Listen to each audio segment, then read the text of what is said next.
Hey family, welcome back to my channel. If you're new here, it is great to have you.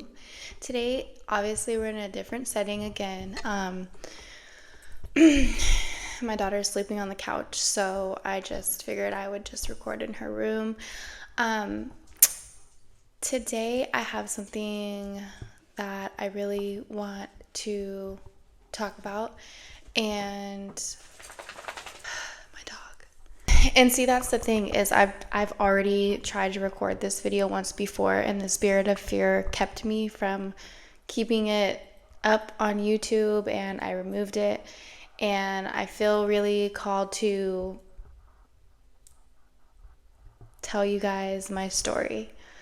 Everybody's testimony is super unique and important, and I want to post another video up, but I feel like without explaining this video first, that you guys probably won't understand the next video, and you might be able to relate to it, but you won't really understand my perspective on things. So what better time than to give you guys my testimony. I'm gonna try to make this not long and drawn out, but I like hearing testimonies myself, and I don't know, this might help somebody feel less alone, or might open somebody's eyes to see the transition in somebody else's life and the greatness of God, and how Jesus can deliver you from so many things and how powerful he is. So I'm just gonna jump right in. I guess I can start with when I was really young. I'll just start from the beginning. So going back 2 years old, my mom and my dad were both recovering drug addicts, and they ended up getting married, getting clean, and they had been on a roll for many, many years. Unfortunately, something very tragic happened to my dad, and he did lose his life when I was 2 years old. And I was left with a grieving mother who also had just lost my brother, and I think he was about a year and a half from congestive heart failure.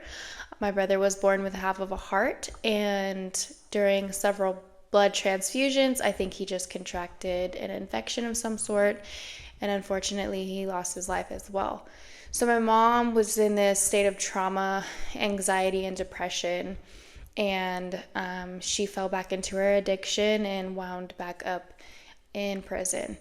And so from that point, my grandmother, my dad's parents, and my granddad, my grandmother and my grandfather, my dad's parents, had raised me.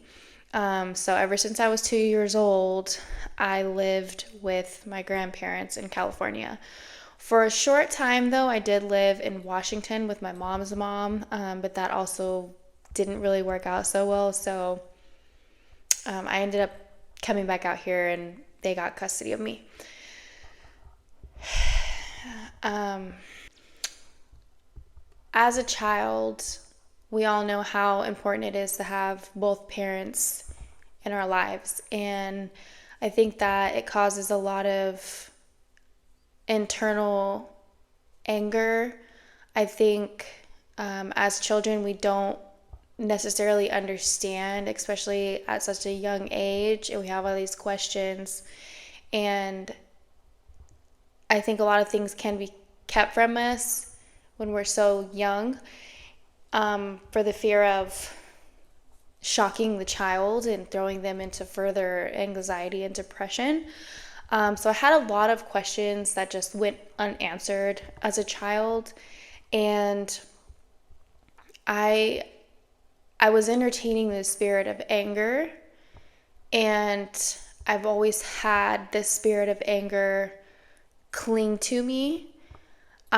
This is the video I'm going to be posting up next, so be sure to watch that one because it's going to be really good. But let me just put this out there for reference that demons, they don't travel individually, they travel in groups. And I, for as long as I can remember, have just been so angry, and I just didn't understand why I was given the life that I was. I remember so many times just talking to my grandma and asking her, why did my dad die? Why is my mom not here? Um, and I always just remember feeling really sad and depressed at a really, really young age. Um, Man, I mean, it goes back so far. Even when I lived in Washington with my mom's mom, I must have been like 5 or 6. And I just remember being in the backyard playing by myself and just feeling so sad. And so not only did I have the spirit of anger attached to me, but I also had the spirit of depression attached to me as well, and sadness. And um, obviously, I started getting older, and I was a straight A student, and I had started making some really poor decisions as far as, my friends and the crowds that I was hanging out with. I think it all started back in elementary school. Me and one of my classmates ended up stealing some milk from the cafeteria, and we both ended up getting suspended. And from that point, I feel like it kind of just planted that seed of me feeling like a failure. Like, it was equivalent to expulsion for me because I loved school so much. And I don't know what overcame me at that moment, but I feel like the enemy knew that that was going to plant that seed within me to make me doubt myself and my self-worth at that point.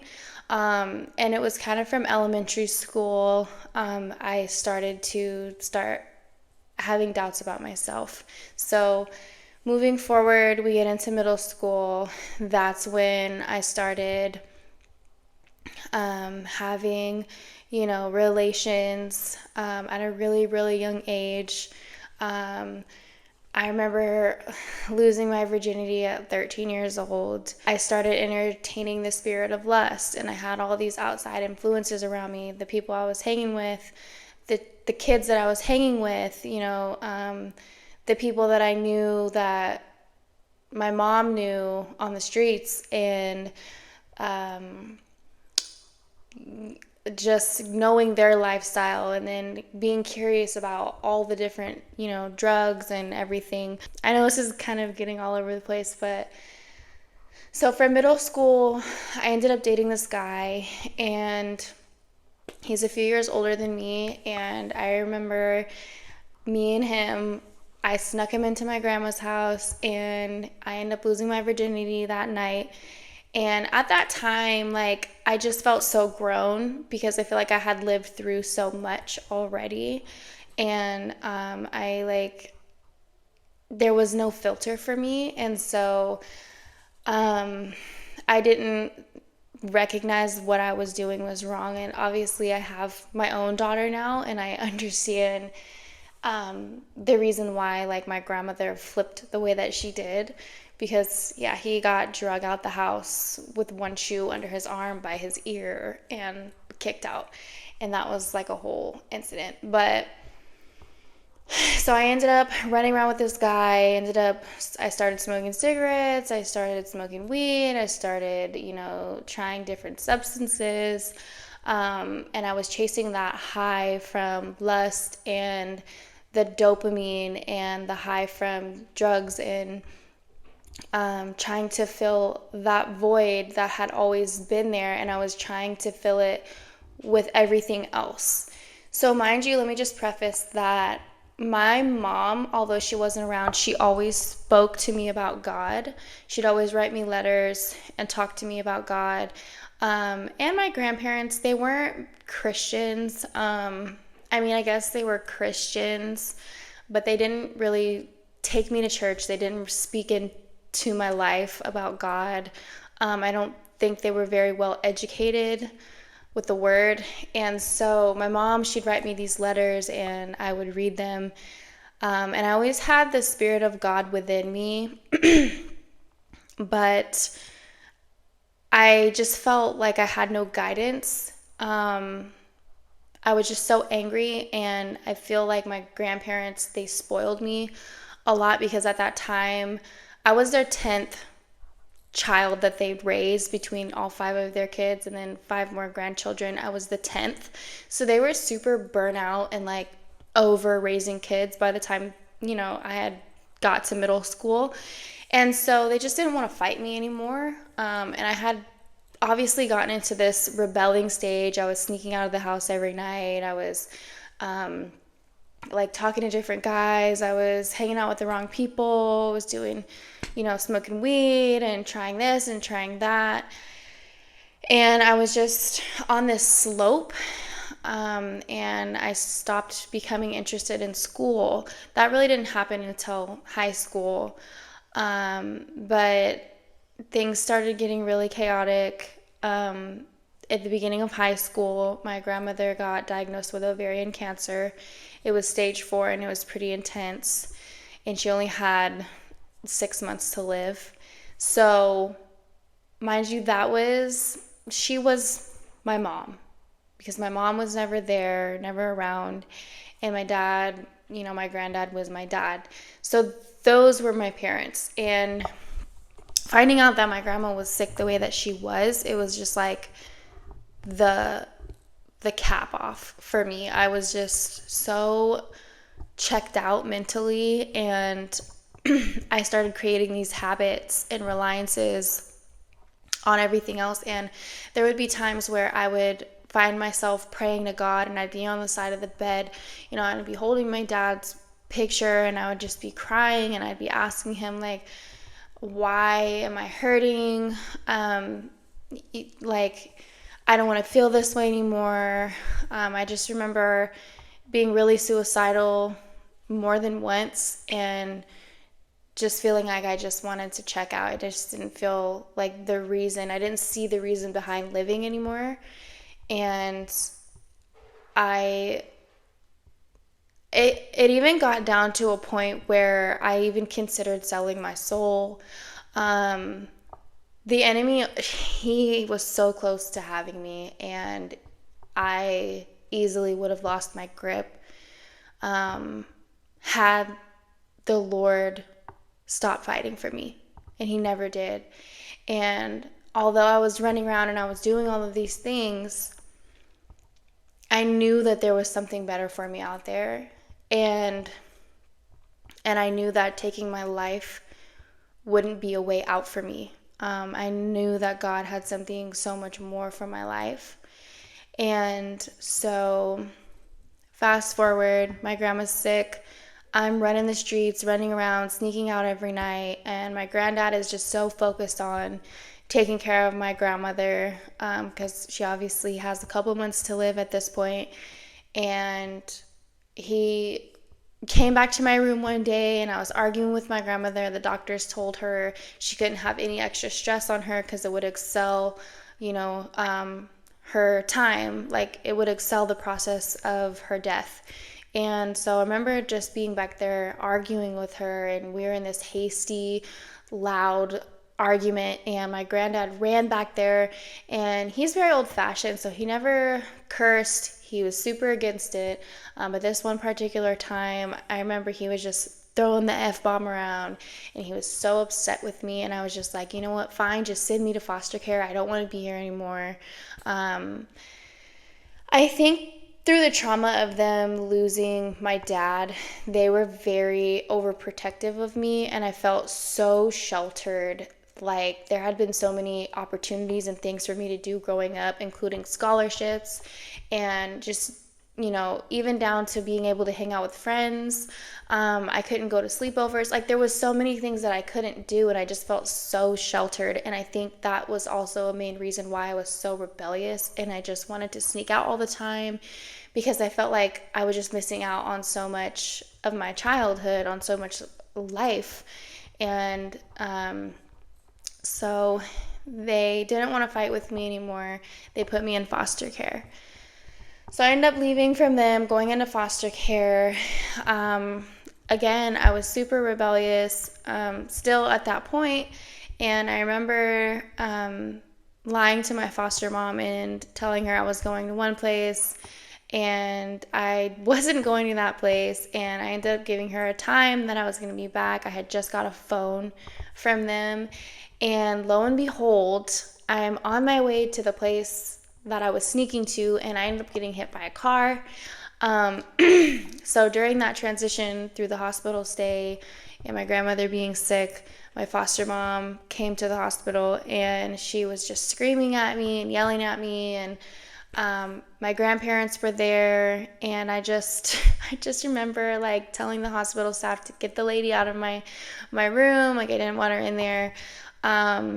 And unfortunately, I was still stuck in the foster care system because they had signed their rights over at that point, and I was the ward of the state. So instead of me going back to my grandparents' house, which I was begging them on the phone to let me come back, they didn't do that. They just looked for another place for me. So I ended up going through like 2 or 3 other foster homes, and until I turned 18. And I would always sneak out of those homes, and I would always run back to my grandparents' house, and they were so afraid because they could get in trouble if they find out, if the state found out that I was there. And so I was just really confused at that time of my life. I didn't know what I wanted. I had all this built up anger and frustration and confusion and sadness, and there was just so many emotions. And by the way, we all know that when you're hitting puberty and you're going through these emotions, your hormones are already all over the place, and as a child you already feel like the world is ending as is. So on top of already feeling those hormone shifts, I was so just plagued by all these other incidences that were happening. So I'm going to jump forward a little bit. After the age of 18, I ended up breaking up with that guy that I lost my virginity to, and I felt like, again, it was the end of the world. I was like really in love with this guy, and that was like my first heartbreak. So then I really went off the deep end, and it just triggered more depression. I ended up getting on antidepressants and trying to rely on medications to help me mentally. I worked with different psychiatrists and therapists, and they all said I had severe depression. And hearing a diagnosis like that makes you feel like there's no hope for you. And so not too long after that, my grandma ended up passing away, and it completely wrecked my granddad. Like, I just watched his whole life shatter around him. They had been married for almost 50 years, and he was so depressed himself. And then seeing that in him and kind of seeing him like give up on life after that, it just really opened my eyes, and it kind of made me feel like I had to step up in a way. But I was still so angry. And around like right before I turned 18, like after my grandmother passed away, my mom got released from prison. And mind you, my mom has at this point fought for custody of me since I was young. She like hated my grandparents with a genuine passion. And I mean, she had good times with them as well, but she was just so angry herself. And she genuinely felt like my grandparents kept me away from her and fed me all these lies about her, and just made her up to be this person that she claimed to not be. And so she ended up getting custody of me right before I turned 18. And it's no surprise that we did not get along at all. And we ended up physically getting into fights and verbally abusing each other. And I ended up moving back to my grandparents' house again with my granddad. And I think at that point, he was really grateful because he was really alone by himself. My uncle, his other son, my dad's brother, he is a severe epileptic. So after this last seizure that he had, where he had fell and hit his head and went into this this coma. They had to air flight him to Sacramento Hospital. And he was just really alone. And so not only was he dealing with, the grieving of his wife, but he was also now still taking care of his son, who's now like in his 50s or 60s and who can't take care of himself. So when I ended up moving back with him, he was really genuinely happy to have me back, because I think that it got really lonely for him when I wasn't there. And at this point, I started to mature a little bit. I mean, I was still smoking weed. I was still running around. I was still really angry. But I knew that my granddad needed me, and I knew that I needed him more than I thought. I needed him more than I knew. And so to this day, I can still remember times when I would just be so mean to him, and I would have friends that would be, treating their parents or their grandparents the same way. I'd just be thinking to myself, like, you are so mean and rude, and is this the way I treat my granddad, And so, but yeah, this man bent over backwards for me, and I remember still just being so angry at him. And he did things for me that I would have never even expected him to do. And he wanted the best for me, genuinely cared about my well-being, and wanted to see me do good when he was gone. Into my early 20s, I started experimenting with tarot cards, and I always knew that going and talking to psychics was totally off limits. My grandmother made sure to tell me that. It was she would always say it's bad juju, it's not godly, it's not, it's just a bad thing to talk to mind readers and fortune tellers. I never did that, but I did start dipping into tarot cards, and I wasn't a really big crystals, using crystals and stuff, but I would burn sage. All this new age stuff I tried, but I was also praying to God and thinking that these things went hand in hand. And I would start to tell people that I wasn't religious, I was spiritual. And I think I've heard so many people say that, and now it's becoming so common. But I would tell people that I felt like religion was a way to control a big mass of people, a larger population of people. And that's a whole nother topic, but I am Christian. I just wanted to throw that out there. I know that now. After I started dabbling around with, the tarot cards, the crystals, all this, I was still participating and acting in fornication, premarital sex, and I was still sleeping with guys, and I was still having those encounters and not realizing I was creating these soul ties. And let me just throw this in there really quick, because I don't think I mentioned it earlier, but I was baptized. I went to a Christian retreat when I was in the transition of middle school to high school, and I went with one of my kindergartner friends, and I ended up getting baptized in a lake.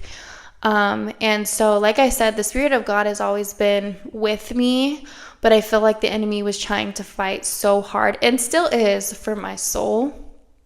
But I was baptized. So fast forward again back to where I was at. I had started trying tarot. I started trying all these new age beliefs, and it just never did me any good.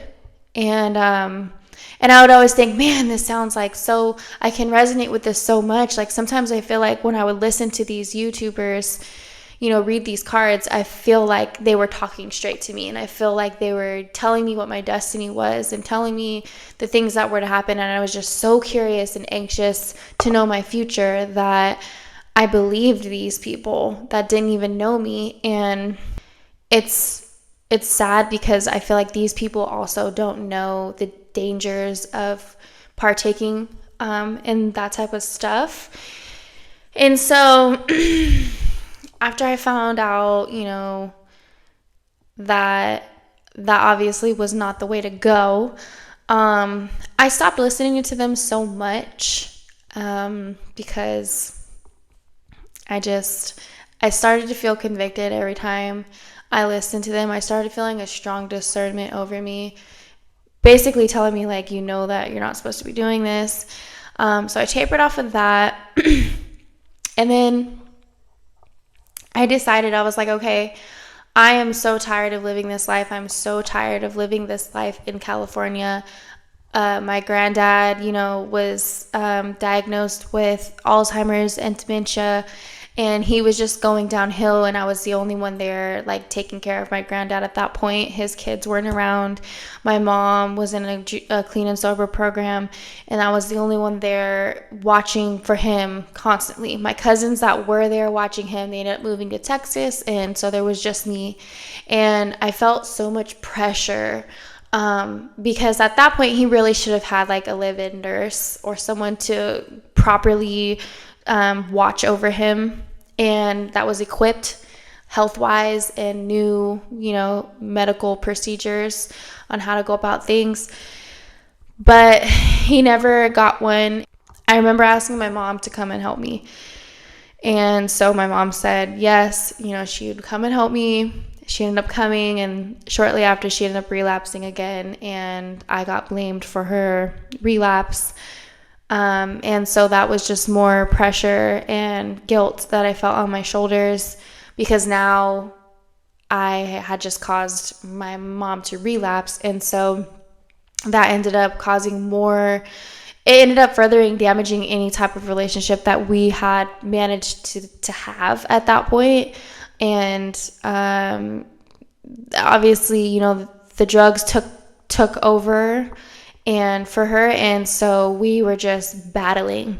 Like every single day we were just battling, not getting along. A lot of things were said, a lot of feelings were hurt, and I was just in a state of like so much confusion, and it was almost like I just felt numb at that point, because I didn't know what decision to make. I just knew I wanted to just leave. I didn't want to take care of anything anymore. I just wanted to bail out of all my obligations and responsibilities. So I came into a large amount of money, and I ended up, this was before I had my daughter in 21, and I ended up moving to Hawaii. But right before I moved to Hawaii, I met my daughter's father. So I ended up having the moving company come and pack up my whole house. And I remember my mom was having like this little get-together barbecue for me, because I was going away. And I was there with my friend, and we were smoking weed and we were drinking. And my mom said, one of her friends were there. My mom said, my friend's cousin is going to come over and, say what's up. So I was like, okay, bring him over or whatever. So my mom ended up going to the store with her friend, and I hear a knock on the door. So I'm like, oh, it must be like my mom's cousin's family or friend. One second. So I open the door, and here is this 6'2", maybe like 210-pound islander just standing at my door, and I was like, who the heck is this guy? Like, it wasn't really my type. So like aggressive in his presence, and I was just like, he's like, my cousin here, and I said, no, he's not, but just come in. So obviously you guys all know how the story goes. And up until this point, I had been the only friend out of my circle who had never gotten pregnant. I always ended up listening to my friends' stories of their toxic baby dads and, how they were in jail and like all of these problems. And I was like, that's never going to be me. I'm going to have the perfect fairy tale family, and we're going to go get married and blah, blah, blah. And obviously that's not how this story ends, but I'll get there. So end up meeting him, and it seemed to start like a love story. He's like looking around my house, and he's like, why is everything packed up? And, I was like, well, I'm moving, have my plane tickets. I'm actually about to leave like this week. I already got my house secured out there, yada, yada, yada. And he was like, oh, well, I'm going to come with you. I'm coming with you. And I was like, what do you mean you're coming with me? You don't even know me. Like, you just met me. And he was like, well, I'm spontaneous like that. I'm coming with you. So I didn't know this guy at all. And I know what you guys are probably thinking, like, she's stupid. Like, you don't even know this guy. You don't know what he could do. But yeah, I just went for it. And that was probably definitely not a good decision. But we ended up going to his mom's house. It was the first time I met his mom, and she was looking at me crazy because he already had other kids. She's looking at him and she's looking at me, and then she's looking back at him like, if you get this girl pregnant, I'm gonna kill you type thing. And so we ended up getting the luggages, and we showed up in Hawaii, and it was just like complete catastrophe from the time that we got there. I ended up getting scammed. The people that rented the house out to me actually scammed me for all my money, and there was people living there in the house. So when we knocked on the door, the people answered, and they're like, who are you? What are you doing here? I explained it to them, and they ended up telling me that like this wasn't the only time that had happened, and that this has already happened like 2 or 3 times, and they were just like, okay, you can stay the night here, but you guys got to figure something else out. So not only was I like 10 grand in the hole at this point, including like all the money I spent for my dog to get to Hawaii. If you know, that whole process is just insane. But I'm sitting here like, Lord, what, why? Like I was just so lost. But we ended up staying at this bed and breakfast place. And I mean, he obviously had to come back to California because he had court and stuff out here. So he ended up coming back out here. I ended up staying out there. But it was just really hard for me out there at that point because I was still trying to get stable with a job, which I thought I had lined up already. And it was just like the whole thing just wasn't working. And he helped me get rid of my truck, and so I didn't have a vehicle anymore, and I was just like in this state of like so much like confusion and displacement. I know like I've been into this story for a minute now, so I'm just gonna move forward. But long story short, I fell pregnant with my daughter. We planned her, and I ended up finding out I was pregnant, and he had to stay out in California, so I went back to Hawaii to get the rest of my stuff. And while I was out there, I transitioned from the one bed and breakfast to this other place that I was like renting out from this guy. And at the time that I found out I was pregnant, the doctors told me that I was going to lose my baby because I had a subchorionic hemorrhage, which is basically, for those of you who don't know, it's when you have a tear on the outside of your placenta, and the more you move like vigorously around and the more you're on your feet moving around, the tear can get wider and wider and wider, and then it can abort your baby naturally. So I essentially should have just not been moving around. I was kind of like on bed rest for the first like month or so, and it was considered like a high risk. So I was in Hawaii, and I was really sick, and I felt like I was miscarrying. And so on top of all these other feelings that were just shoved down my throat and shoved to the deepest pits of my stomach, now I thought I was losing my kid. But I was out there by myself. And as you guys know, like, me and my mom really weren't on good terms, and her dad also wasn't out there with me.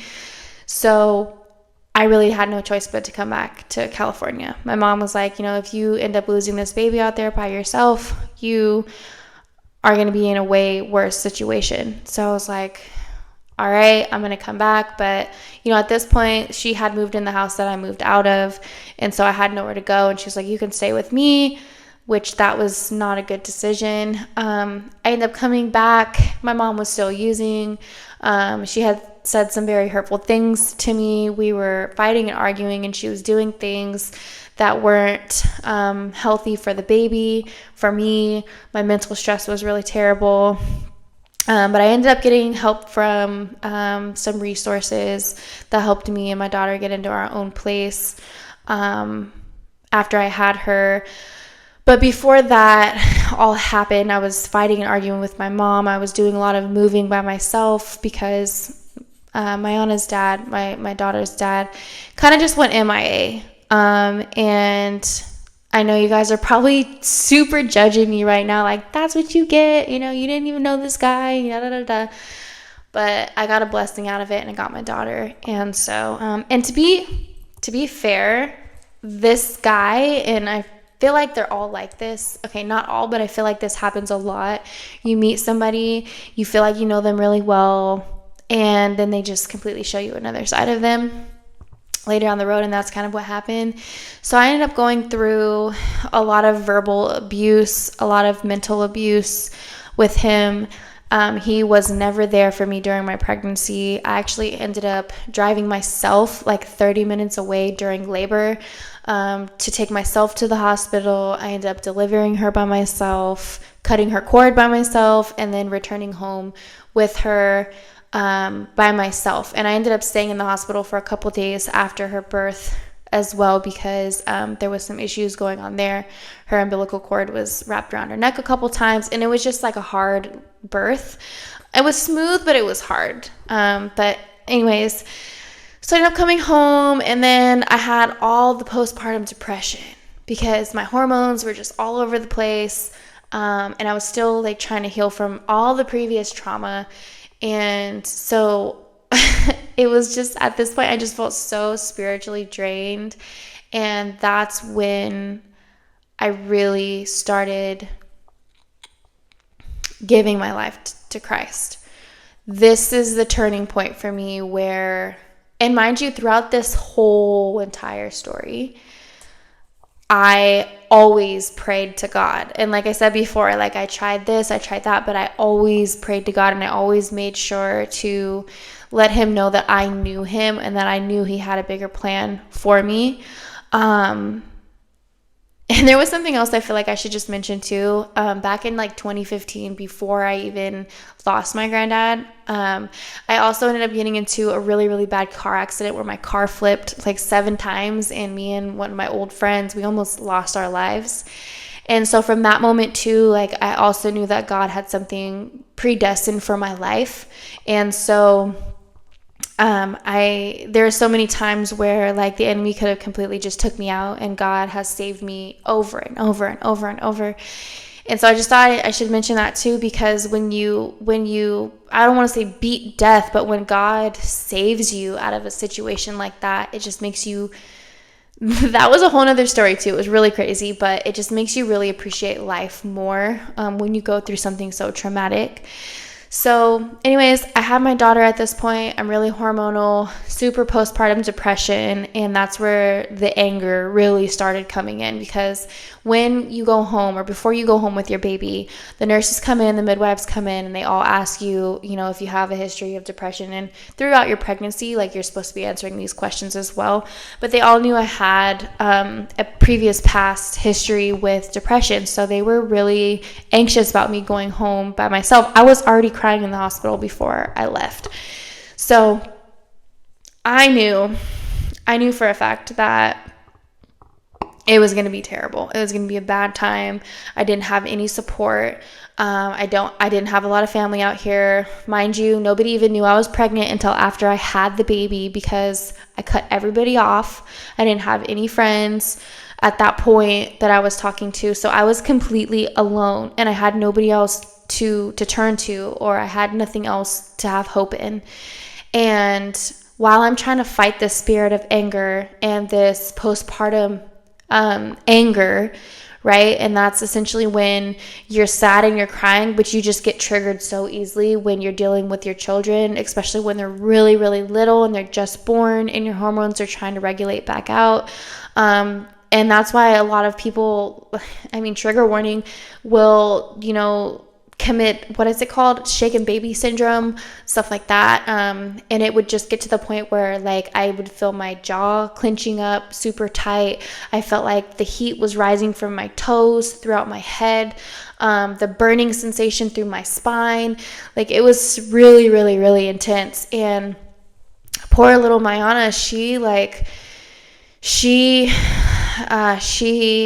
had gotten the experience really, really young. From me, and I never like abused my kid, but there were times where I did go overboard with her because I was so exhausted. I didn't get any time to sleep. I was up all night with her. I had no support. I had nobody to switch off with. And if for those of you who have kids and have went through this, then you know it takes a village to raise kids. And so I had like no support at all, and that's Something else I had been really struggling with over the last 3 to 4 years is my support system, which I can talk all about in another video as well, and the importance of support. But I had nobody to lean on to, and so I clung to God's word, and I clung to God, and I just knew that he was the only thing that I had.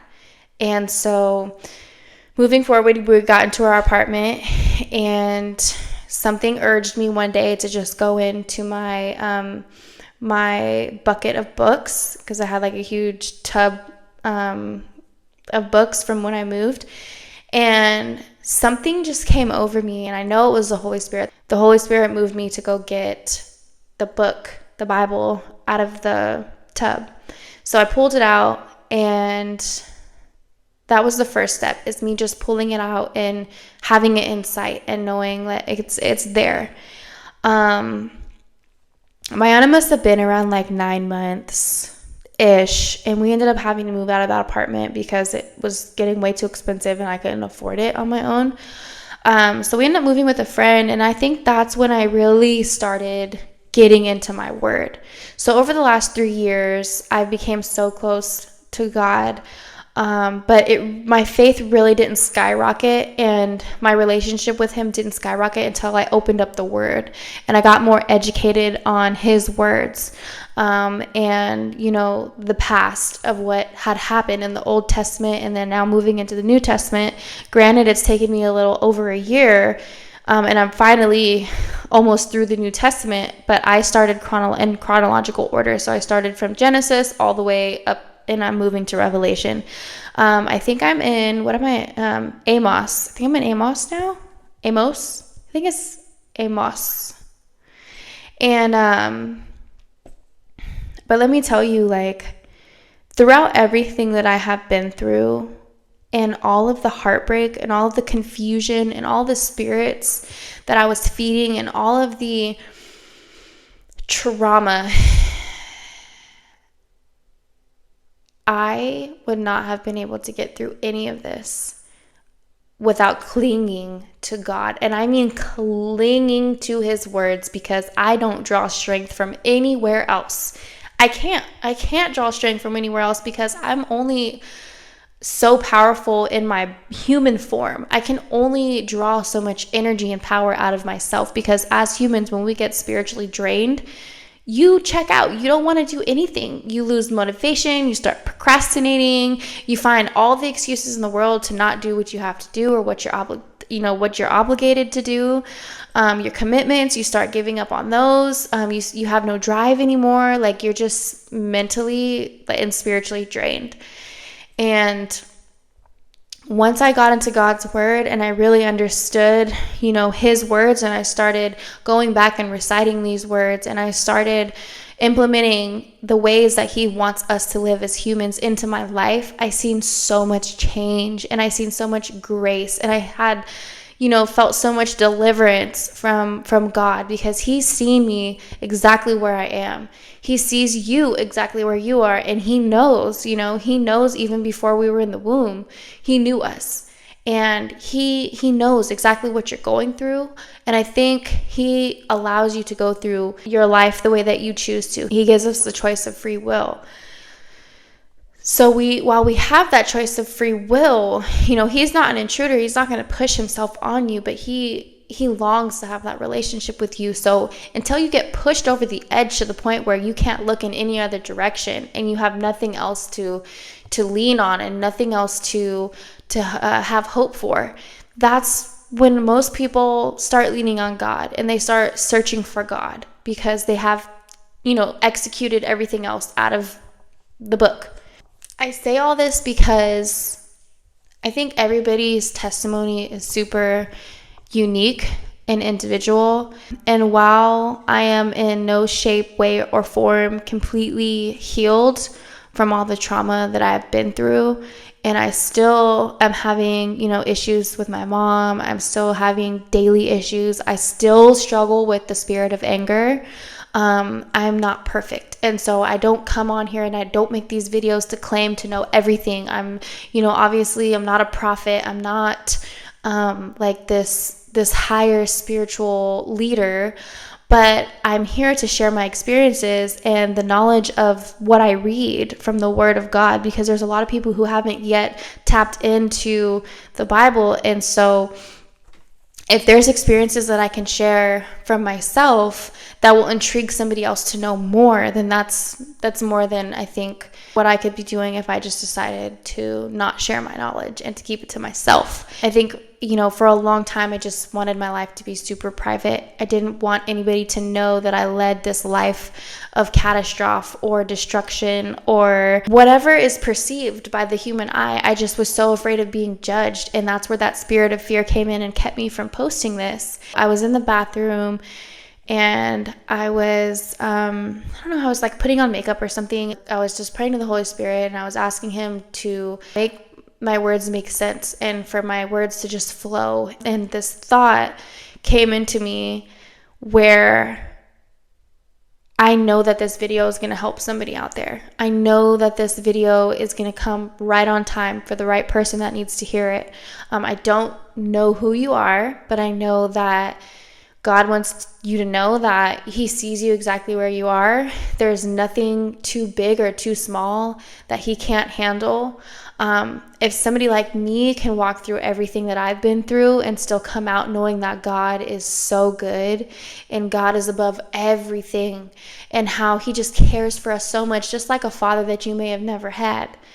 He wants you to have this relationship with him. And I truly, truly believe that the most important thing is just opening your word. Even if you don't know where to start, pray about it. Start in the New Testament. Start reading about Jesus. In the first 4 books of the New Testament, they're all 4 different accounts of Jesus's life. Start to get to know Jesus. Pray that the Holy Spirit comes upon you and delivers you from all of these spirits that you're feeding or whatever it is that you're struggling with.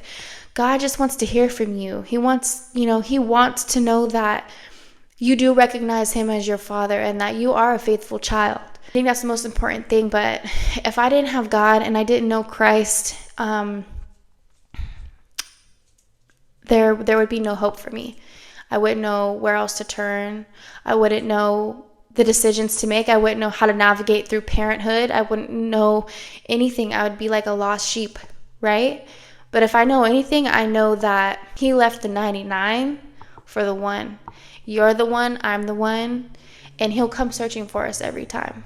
He's always there for you for the greater good. I feel like I left out some parts of this testimony, but this has been a really, really long video. So if you're still watching this, thank you so much for watching to the end. This next video is going to be really, really good. So don't forget to tune in and watch that. Hit the notifications icon. And if you like videos like these, just give me a thumbs up and press that subscribe button, because we're all here to empower each other and to create that community of like-minded individuals, like-minded Christians. If there's nothing else that you do tonight, just make sure you let the Lord know that you acknowledge him and you thank him for all the things that he's done in your life. Because even when you can't see him, he's there and he's working. And he's removing obstacles and he's setting things exactly where they're supposed to be right at this moment for you. And you don't even know it. Anyways, I hope you guys have a great evening. And I hope that this has helped somebody at the least. And I'll see you guys in the next one.